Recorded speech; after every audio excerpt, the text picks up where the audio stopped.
Hi, I'm Diane Gloystein, National Educator with Sulky of America. You're going to love today's project. Have you fallen in love with the raw edge garments that you see in the stores as I have? Well, today I think you'll love the project. It involves the raw edge look. So to begin with, you're going to need a few basic materials. We've got our favorite fabrics in our very favorite colors that we love to wear.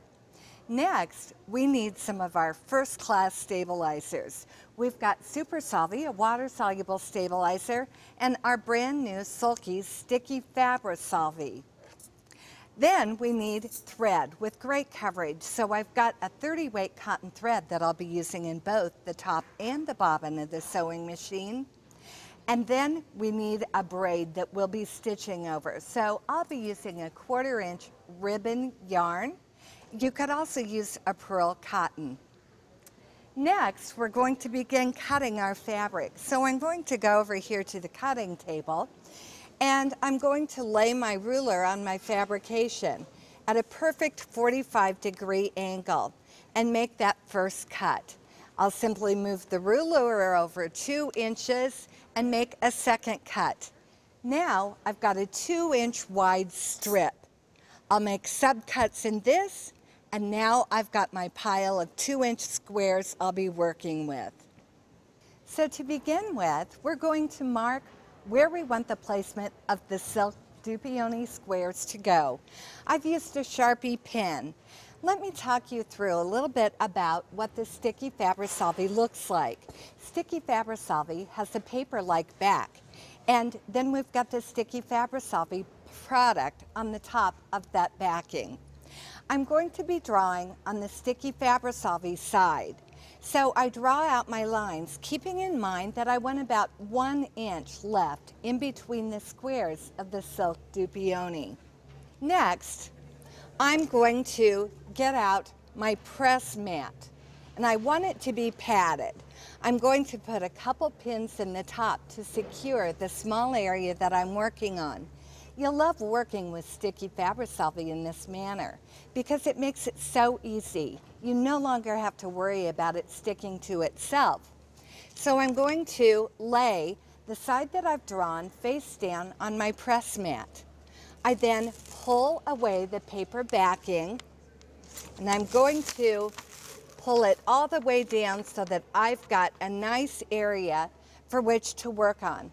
And in this small area, I'll begin laying out my squares of silk, one at a time. When this entire area has been laid out with my silk dupioni squares, I'm simply going to unpin the top pins, pull this up, keeping in mind that this is just a sample. You're going to have a long length of scarf you're working on, and pull down the paper area just a little bit further and continue laying out my silk squares. It's so easy. When your silk squares are in place on your Sticky Fabri-Solvy, we're going to lay down a piece of our Super-Solvy over the top of this. So I take either an 8-inch or a 12-inch roll of Super-Solvy, and I lay it right on top of the Sticky Fabri-Solvy, and of course that will stick to the Sticky Fabri-Solvy. I simply trim it, and then I continue on my way, placing down more silk squares. The next step is that we're going to lay down 1/4-inch ribbon yarn.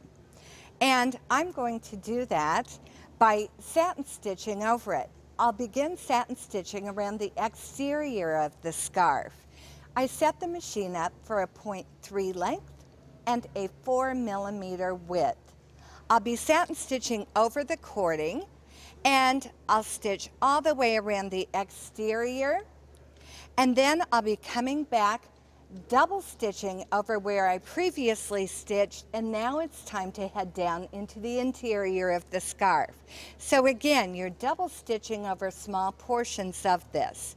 I'll double stitch over the exterior, come down through the interior of the scarf, double stitch again around the exterior, and come back once again through the interior until your entire scarf has been stitched.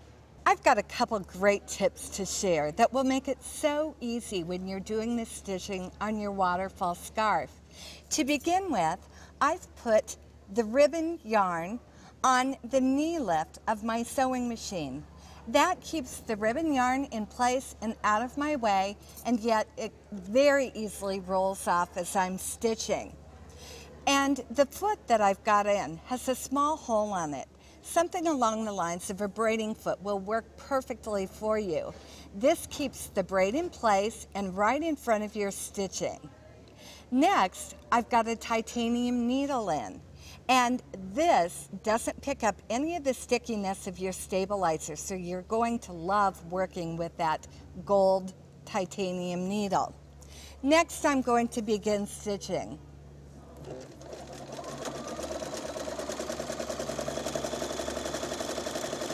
Just stitch right down the middle, satin stitching right over the cording or the braid.